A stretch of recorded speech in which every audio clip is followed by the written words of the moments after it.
Excellence, bonjour. Oui, bonjour. Alors, Excellence Agapito Mbamokui, vous êtes ministre des Affaires étrangères de la Guinée équatoriale. Par conséquent, un potentiel candidat également à la Commission de l'Union africaine.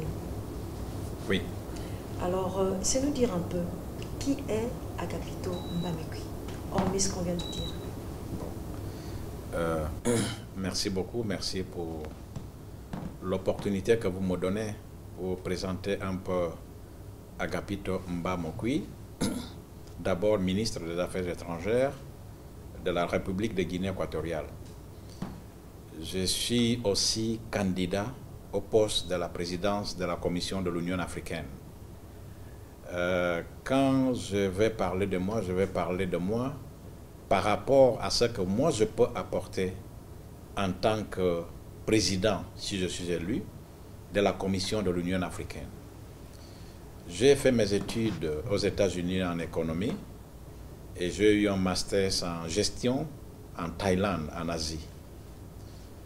Ça, c'est du point de vue professionnel.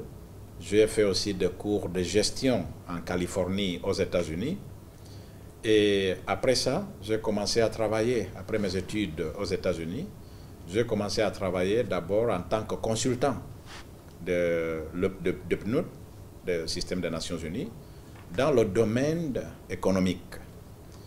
Après ça, j'ai eu le poste pour travailler à l'UNESCO en tant que fonctionnaire international. Ce poste-là se gagne par compétition. Et j'ai passé à l'UNESCO 18 ans en tant que fonctionnaire international. Je pense que cette expérience, c'est unique et c'est très important. Parce qu'à l'UNESCO, quand j'étais fonctionnaire, il y avait 196 États membres et nous savons que pour la Commission de l'Union africaine, il n'y a que 54. Ça veut dire que je viens d'une institution beaucoup plus large avec toute la complexité de gérer cette institution. J'ai pu grimper tous les échelons techniques de l'organisation. J'ai fait toutes les étapes et le dernier échelon, je l'ai gagné par mérite. Ça veut dire que c'est une fois de plus dans un système compétitif international. À l'UNESCO, j'ai travaillé aussi en tant que secrétaire général pour la Commission de finances et administration du Conseil exécutif et de la Conférence générale. Là, j'ai fait 8 ans en tant que secrétaire.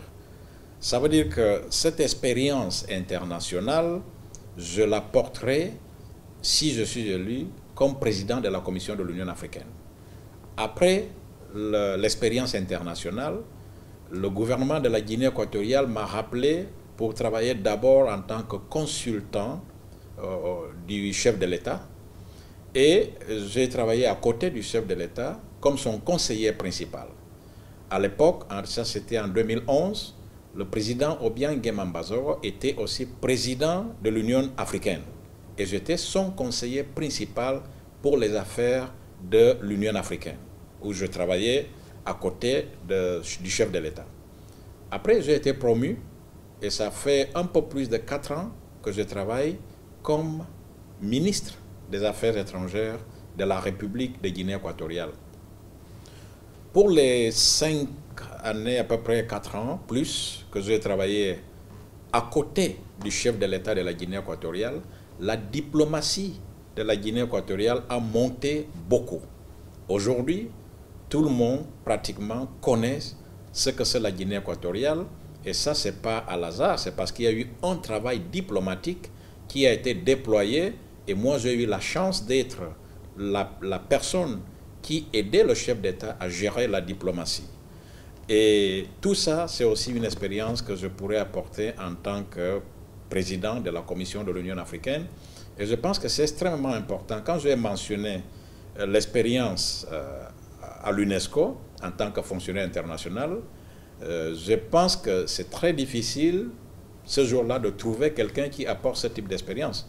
Je ne sais pas vraiment si la Commission a eu quelqu'un qui apporte ce type d'expérience pour devenir président de la Commission. On a eu des personnalités qui ont été nommées à des postes politiques dans le système des Nations Unies. mais mon poste n'est pas politique. Mon poste politique, c'était en tant que conseiller du chef de l'État et en tant que ministre.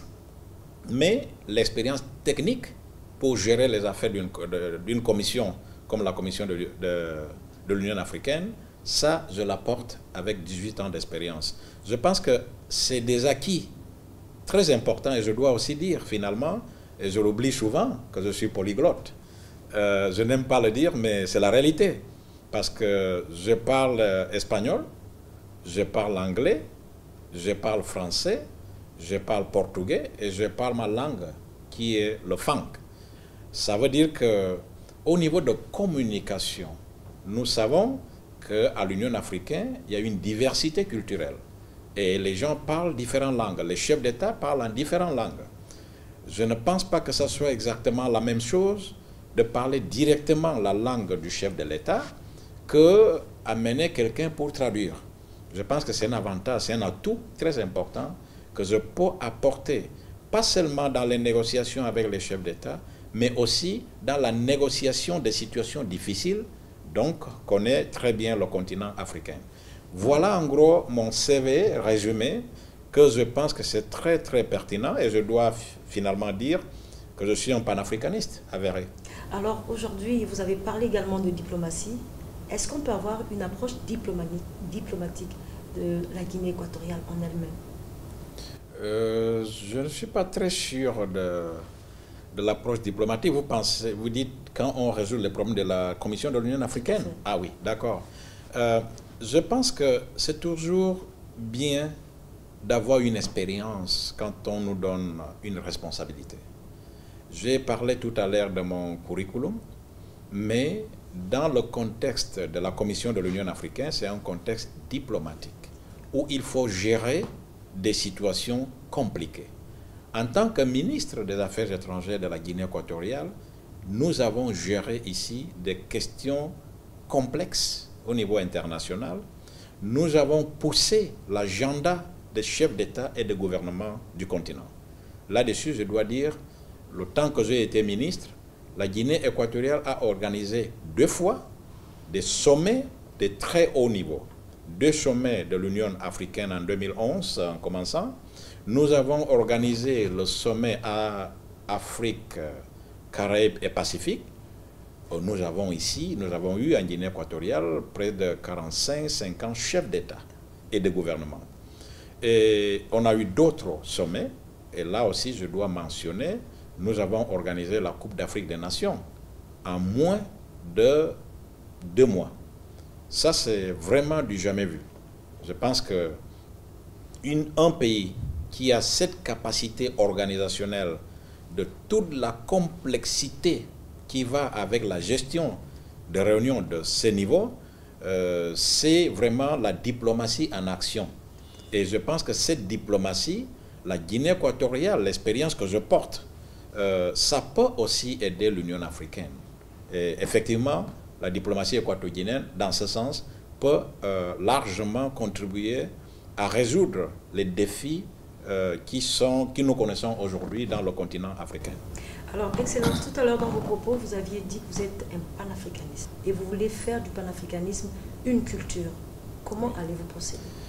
Même avant de rentrer dans la réponse, il faut dire que le panafricanisme, c'est rien de mauvais. Il y a une perception par quelques personnes qui pensent que le panafricanisme, c'est un peu comme le radicalisme. Ça, c'est vraiment un concept qu'il faut effacer dans la mentalité des gens. Le panafricanisme, c'est une idéologie très positive. Effectivement, je voudrais me baser en tout ce que j'ai fait, et c'est d'ailleurs la preuve de ce que j'ai fait en tant que ministre des Affaires étrangères, à ce panafricanisme de père fondateur. Et ça, c'est quoi? C'est un panafricanisme qui appelle au respect du continent africain, des Africains, le respect de soi. C'est un panafricanisme qui parle de l'unité du continent africain. Si nous sommes unis, nous sommes plus forts. Le panafricanisme appelle à résoudre les conflits sans utiliser les armes. En Afrique, nous ne connaissions pas la violence. Ça, c'est le panafricanisme. Le panafricanisme, c'est la femme qui épouse un mari et ils ont une célébration et tout va bien. Le panafricanisme, c'est l'étudiant qui va à l'école, qui obtient un diplôme et peut travailler avec ce qu'il a acquis. Le panafricanisme, c'est de dire, nous, les Africains, nous sommes unis. Nous sommes une seule personne. Il faut travailler et parler avec une voix. Le panafricanisme, c'est la solidarité. Quand l'Afrique a connu le problème de Ebola, et personne ne voulait pas accepter la Coupe d'Afrique des Nations, le président Obiang Mambazoro a accepté ce défi parce qu'il voulait préserver la dignité du continent africain. Ça, c'est panafricanisme. Ça, c'est la solidarité. Il n'y a rien de mauvais dans ce concept de panafricanisme. Il faut qu'on arrête à essayer d'associer panafricanisme avec un radicalisme, l'extrémisme. C'est pas ça. Et le panafricanisme, la renaissance africaine, appelle à la jeunesse africaine de s'engager. Ça, c'est le panafricanisme. Aujourd'hui, les jeunes africains doivent travailler ensemble, doivent essayer de relever les défis du continent. Ça, c'est le panafricanisme. Alors, Excellence, vous évoquez la jeunesse. Vous-même, vous êtes jeune. Vous vous considérez comme un jeune. Alors, comment allez-vous impliquer justement cette jeunesse au centre de vos actions, sinon de votre vision? Bon, je suis jeune, mais un peu plus âgé que beaucoup de jeunes en Afrique. Mais je suis jeune d'abord parce que dans l'histoire de l'Union africaine, je suis le plus jeune candidat de l'histoire de l'Union africaine. Et d'ailleurs, je pense que le moment est arrivé où le continent africain qui parle beaucoup de la jeunesse peut donner priorité et élire un jeune. On a déjà élu une dame, on a élu des anciens présidents, mais on n'a jamais élu le plus jeune candidat de la Commission de l'Union africaine. De ce point de vue, oui, je suis jeune. Et comment je vais travailler avec la jeunesse? Ça va être très facile pour moi, parce que je crois à la jeunesse. Même aujourd'hui, en tant que ministre des Affaires étrangères, si vous voyez mon personnel, c'est la jeunesse. Je crois à la jeunesse. J'ai montré qu'on peut travailler avec la jeunesse et on a montré qu'est-ce que la jeunesse peut apporter pour le développement d'un continent ou bien pour un ministère. Et d'ailleurs, ça vient aussi de mon président. Le président Obiang Mambazoro, de plus en plus, a les plus jeunes dans tous les postes de cabinet aujourd'hui. Alors la question de la jeunesse pour la Guinée équatoriale et pour le candidat qui parle, c'est vraiment quelque chose de très naturel. Et comment je vais travailler avec les jeunes? Je vais travailler de la même façon que je travaille avec les jeunes aujourd'hui en Guinée équatoriale. Ça me surprend beaucoup en regardant l'organigramme de la commission qu'il n'y a pas un département de la jeunesse. Comment peut-on parler de la jeunesse alors qu'il n'y a pas un département qui s'occupe des affaires de la jeunesse? Alors, une des premières choses que je ferai, c'est de créer un département de la jeunesse rattaché directement au président de la commission. Ça me surprend de ne pas voir des envoyés spéciaux jeunesse. Une des choses que je ferai dans les 10-20 premiers jours, c'est nommer quelqu'un qui va être l'envoyé spécial qui va travailler avec la jeunesse. Si j'ai un département qui est rattaché à la présidence, c'est parce que je veux consulter la jeunesse. Avant de discuter les sujets qui concernent l'Afrique, la question de financement, la question de la dépendance, la question de HIV-Sida, la question de l'éducation, la question de développement du continent africain, etc., il faut profiter du forum de la jeunesse, les consulter et inclure les recommandations dans l'agenda des chefs d'État. Voilà un peu en gros comment je vais mêler la jeunesse. Et je verrai très mal que je puisse voyager sans être entouré de la jeunesse, comme je le fais déjà en tant que candidat, et comme je le fais déjà en tant que ministre des Affaires étrangères. Excellence, est-ce qu'on peut parler à ce niveau de vos propos d'un African Dream pour la jeunesse? Oui, je pense que la jeunesse africaine doit rêver. La jeunesse africaine doit continuer à rêver. Et je pense qu'avec moi, à la présidence de la commission, je ne rêve qu'avoir une renaissance du panafricanisme chez les jeunes africains. la solution des problèmes de l'Afrique est là avec la jeunesse. Moi, je suis sûr que même la question de financement de la Commission de l'Union africaine, les jeunes ont beaucoup de propositions. J'étais à Libreville l'autre jour et j'étais entouré de jeunes qui, ça me montrait l'espoir de la jeunesse et un message qu'ils envoyaient indirectement au chef d'État en disant « écoutez-nous cette fois-ci, écoutez-nous cette fois-ci ». Et là, il y avait un jeune, comme parlait de la question, il a suivi le programme que je porte, ça veut dire le programme d'essayer de financer les programmes de l'Union africaine par les Africains eux-mêmes. Et on échangeait.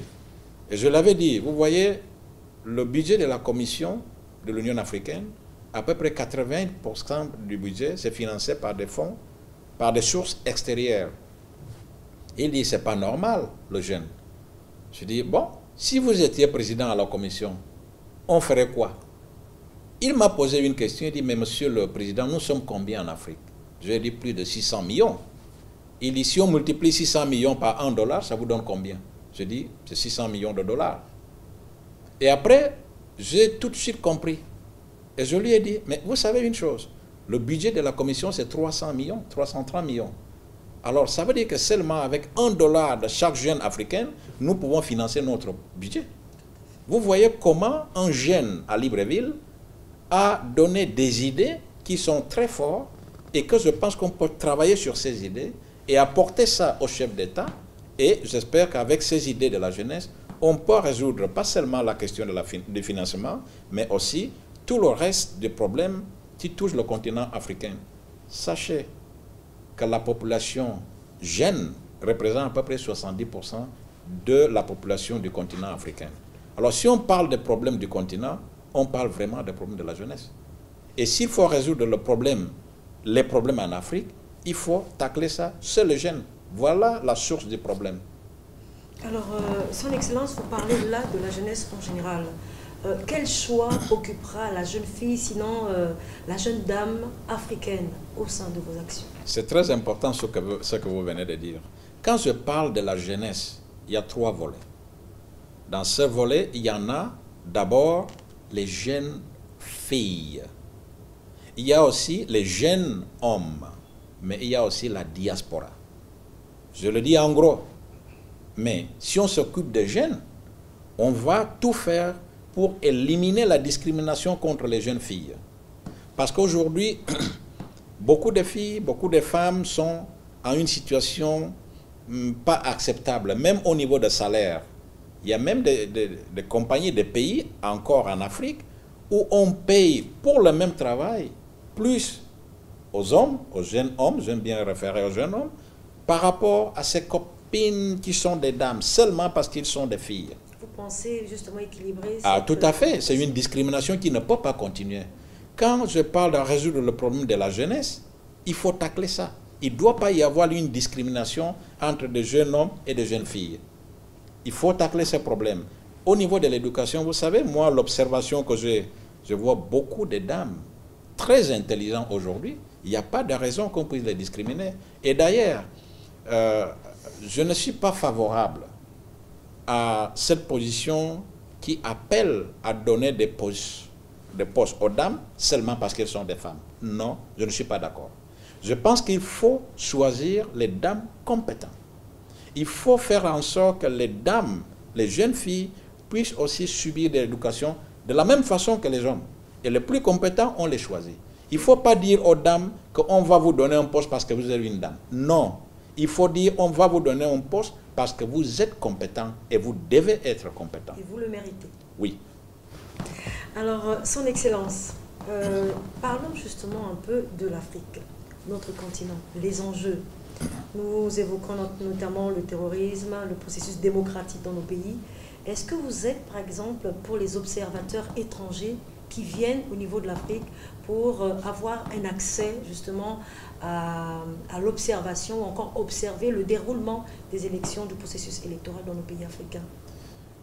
Quand je parlais de la jeunesse, pour moi, je m'inspire beaucoup de la jeunesse.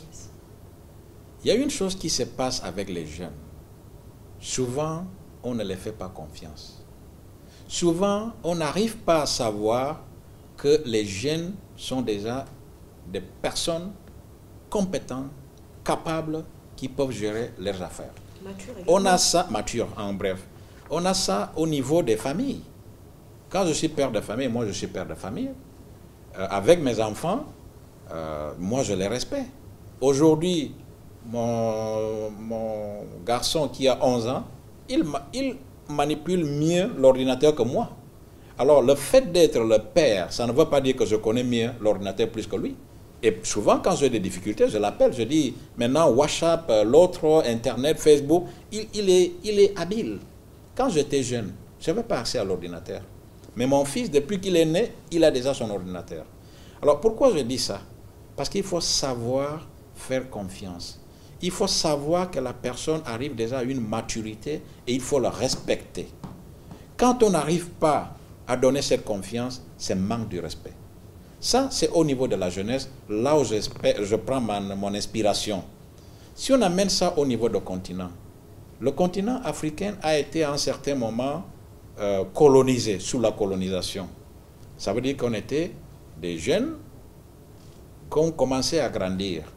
Après, on arrive à l'indépendance. Ça veut dire qu'on arrive à la maturité.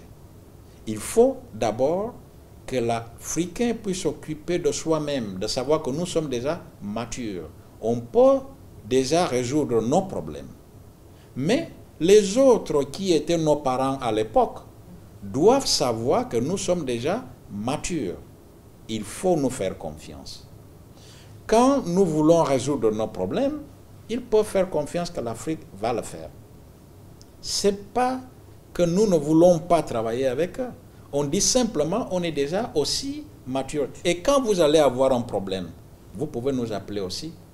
Moi, j'appelle mon fils pour m'aider avec le WhatsApp parce qu'il est mieux là que moi. Même s'il est jeune, je lui fais confiance et il peut me dépanner. Hier, si l'Afrique n'avait pas aucune voix, ce n'est plus le cas. Aujourd'hui, s'il y a d'autres continents qui veulent apprendre quelque chose, ils peuvent aussi appeler le continent africain et dire « Vous pensez quoi sur ça? Comment on peut le résoudre ?» On ne peut pas vivre éternellement comme des enfants qui ne savent rien, qui ne peuvent rien faire. C'est ça le problème. Et je dirais, quand on envoie des observateurs dans le continent africain, c'est bien, c'est très positif, c'est une coopération. Mais j'aimerais aussi qu'un jour on puisse appeler les observateurs équato-guinéens, gabonais, camerounais de l'Afrique du Sud pour aller observer les élections en Europe ou en quelque part. Ça, c'est le respect. Il faut se respecter. Le problème n'est pas s'ils envoient des observateurs ici. Le problème, c'est quand moi je veux aussi envoyer des observateurs, on me dit non, vous n'avez pas la compétence ni la capacité. Et je dis non, je suis déjà mature.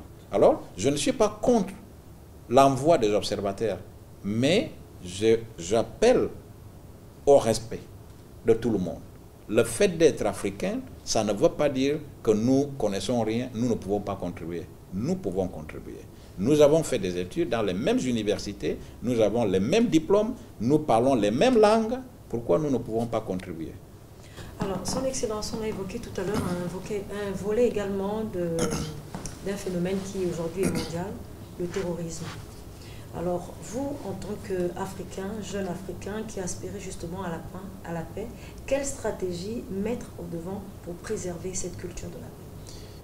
Il faut aller souvent à la source du terrorisme.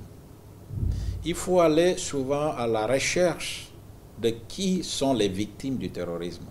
Si on regarde dans le continent africain, c'est la jeunesse. Il y a un problème avec la jeunesse. C'est pour ça que je dis, même avant de tacler cette maladie, il faut aller à la source. Pourquoi les jeunes sont engagés dans des actes terroristes? Est-ce que les jeunes là ne se sentent pas en quelque part abandonnés d'une façon? Une perte de repère. Une perte de repère. Et quand j'appelle j'appelle à la jeunesse de s'involucrer, de s'occuper des questions du continent africain, c'est une façon de résoudre en quelque sorte, d'aller à la source de cette maladie.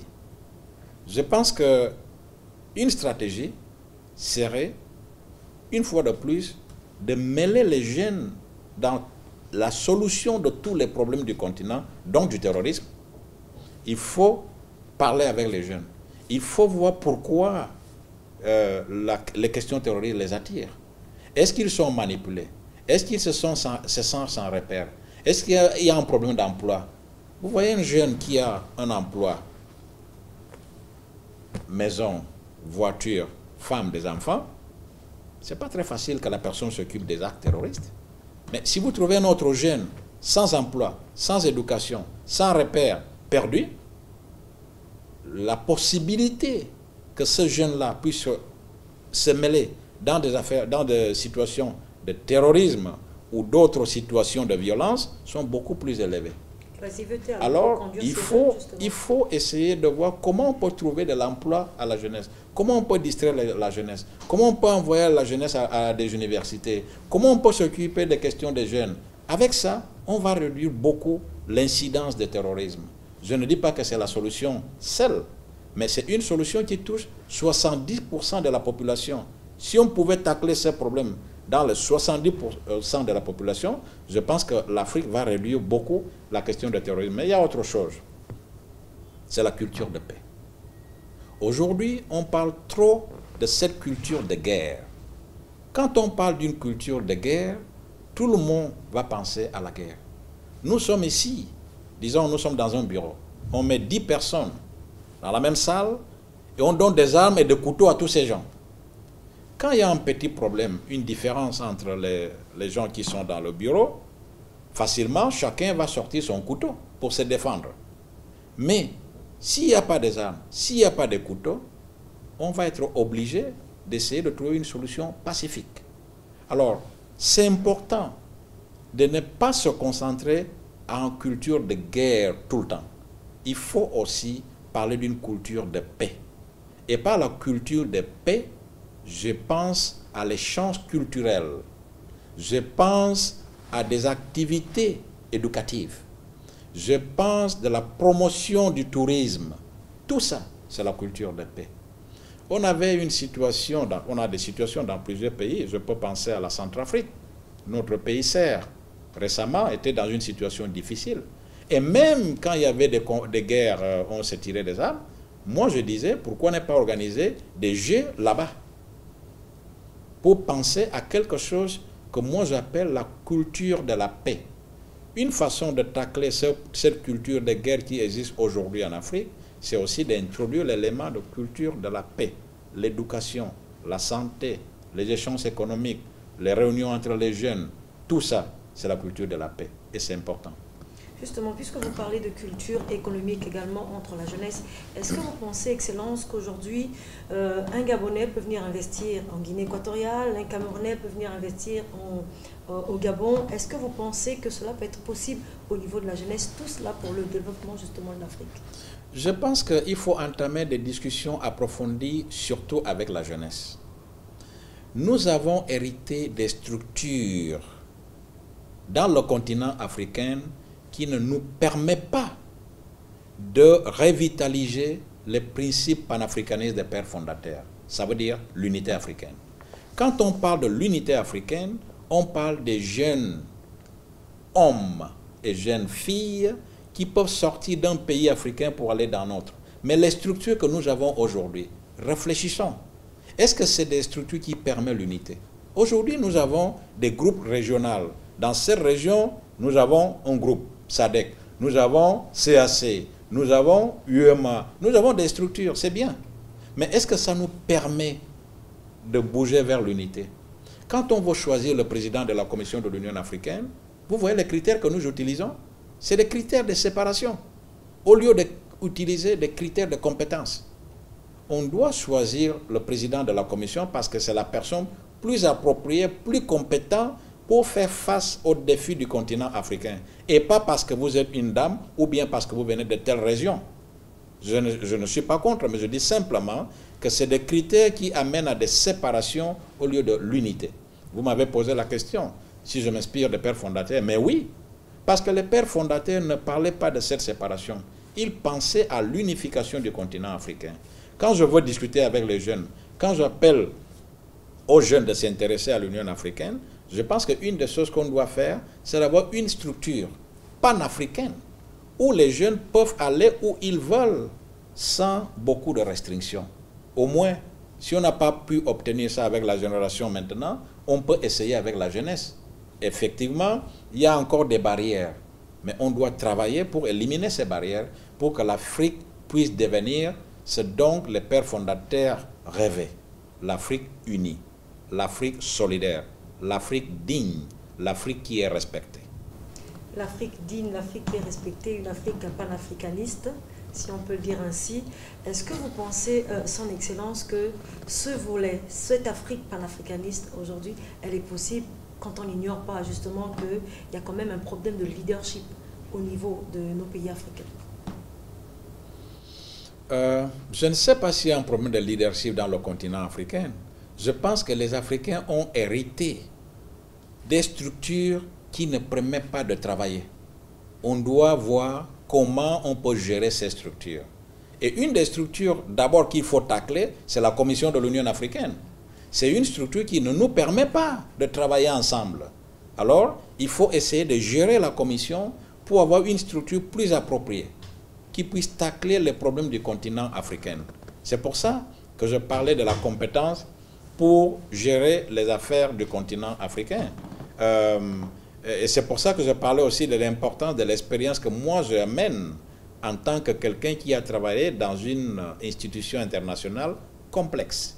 Il faut régler le problème de la Commission de l'Union africaine pour que ça puisse permettre au continent de bouger, aller vers l'unité, vers la solidarité pour le continent.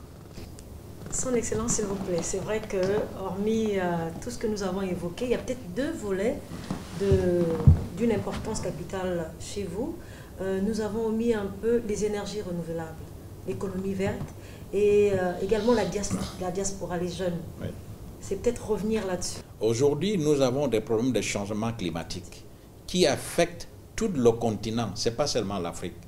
Il faut que nous puissions préserver les bois que nous avons, la nature que nous avons. Ça, c'est très positif. Nous avons l'avantage et nous n'avons pas besoin de couper tous les arbres que nous avons pour souffrir les effets du changement climatique. Alors ça, c'est important d'essayer de gérer nos économies en tenant compte de tout l'impact. Au niveau de sciences et technologies, je dirais, une des choses que la jeunesse doit faire, une des choses que le continent africain doit faire, c'est de renforcer sa capacité technologique. Tout ce qu'on fait aujourd'hui, la base, c'est la technologie, science et technologie. Et je pense que le continent africain, de la même façon qu'on peut trouver des universités d'agriculture dans presque tous les pays, je pense qu'il faut aussi trouver des universités dans le domaine de sciences et technologies dans tous les coins, dans tous les pays africains. Avec ça, on ira très loin. La diaspora. Ça, c'est un sujet qui me touche à cœur. Quand je l'ai dit tout à l'heure, j'ai parlé de la jeunesse. La jeunesse, il y avait trois volets, si on peut le dire comme ça. Jeune homme, jeune fille, mais la diaspora. Il y a beaucoup d'intellectuels africains qui sont dehors, qui ne peuvent pas venir. Il faut avoir des programmes pour la réinsertion de cette jeunesse. Moi-même, j'ai fait partie de la diaspora. J'ai passé 18 ans à l'UNESCO, 5 ans aux États-Unis, ça fait à peu près 23 ans. Et c'est ça, hors du continent. Ça veut dire que je connais les difficultés de la diaspora. Et je pense que cette diaspora que nous avons là-bas, s'ils pouvaient rentrer au continent, on pourrait beaucoup faire. Et je sais qu'il y a beaucoup qui sont là-bas qui veulent venir. Je vais le dire, prenez le courage de revenir, mais en même temps, pour le continent africain, faites quelque chose pour la réinsertion de nos frères qui sont en dehors du continent. Alors, Son Excellence, c'est vrai que les questions, ça arrive à tout moment, vous nous inspirez tellement. Parlons un peu de l'autosuffisance alimentaire au niveau du continent. Oui. C'est le côté de la responsabilité. Vous savez, il y a quelque chose que je n'ai pas encore discuté beaucoup, mais je vais le révéler pour la première fois. Aujourd'hui, on dit que les pays sont riches parce qu'ils ont des ressources naturelles, etc. Je commence à avoir un peu du mal avec ce concept-là. Je pense que nous vivons aujourd'hui dans un monde globalisé. Et je pense que le pays riche, la personne riche, c'est la personne qui a la capacité de se bénéficier des ressources qui existent n'importe où dans le continent. Je m'explique. Si je suis d'un continent qui n'est pas africain, mais je suis suffisamment intelligent, qu'est-ce que je vais faire? Je vais trouver avec mon intelligence la manière d'arriver au continent africain, là où se trouvent toutes les ressources. Et je vais utiliser mon intelligence pour prendre tout ce qu'il y a là-bas pour le bénéfice de là où je viens. Alors, le fait que dans le continent africain, nous avons des ressources, ce n'est pas nécessairement la richesse, tant que nous ne sommes pas dans la condition d'utiliser ces ressources.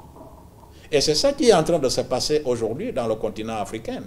Je peux avoir du pétrole, mais si je n'ai pas les professionnels pour se bénéficier de ce pétrole, qu'est-ce qui va se passer? Je vais aller ailleurs, appeler des gens intelligents qui n'ont pas de pétrole. Ils vont prendre tout ce qu'ils veulent prendre, ils veulent me donner ce qu'ils veulent me donner, et finalement, qui se bénéficie de ces ressources?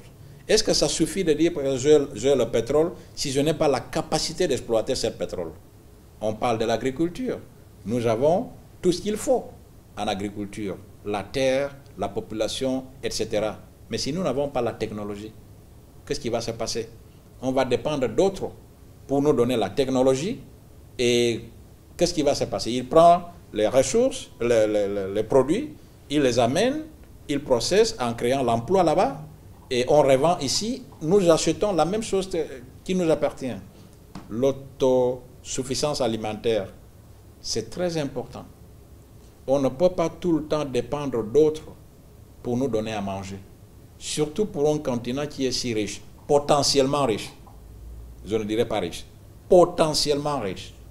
Je ne crois pas qu'on peut être riche tant que nous n'avons pas la capacité d'exploiter ces richesses. Alors, il faut que l'Afrique puisse avoir, j'ai parlé tout à l'heure, des universités dans le domaine technologique. C'est ça qui va nous permettre de pouvoir exploiter nos ressources et se bénéficier du potentiel que nous avons dans le domaine de l'agriculture.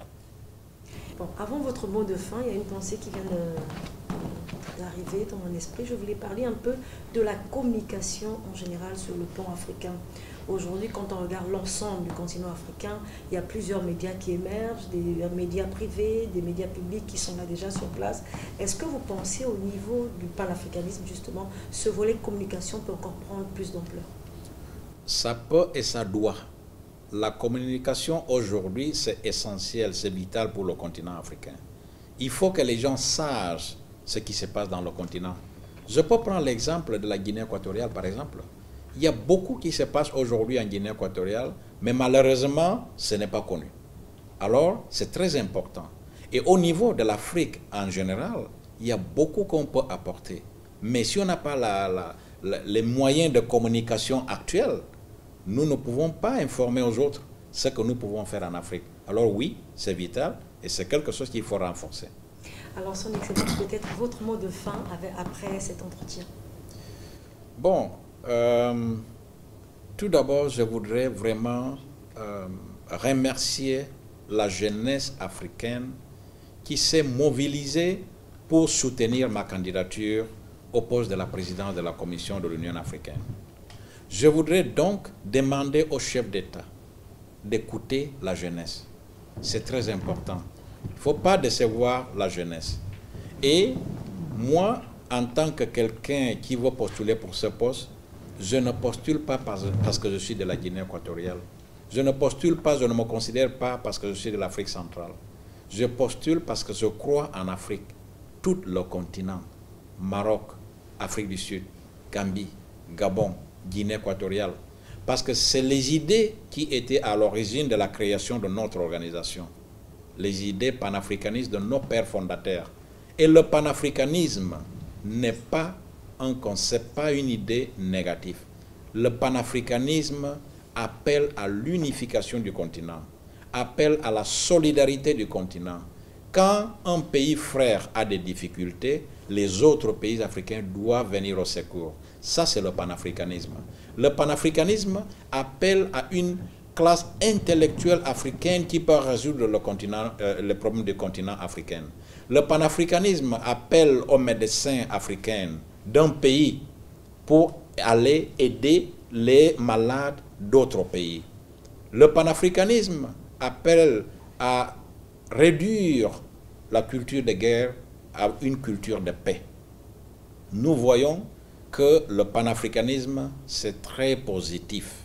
Et moi, je voudrais postuler à ce poste pour pousser cette idée panafricaniste, pour pousser ou aider la renaissance du panafricanisme africain. Je demanderai au chef d'État, si je suis élu à la présidence de la commission, je pense que ce poste-là, ce n'est pas un poste de chef d'État. C'est très important. C'est un poste d'un technocrate, quelqu'un qui connaît la politique, quelqu'un qui peut résoudre le problème du continent en aidant la commission.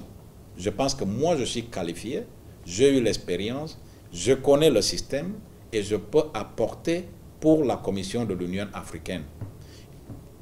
Il n'y aura pas de problème avec les donateurs. J'ai toujours dit qu'il faut compter sur les donateurs.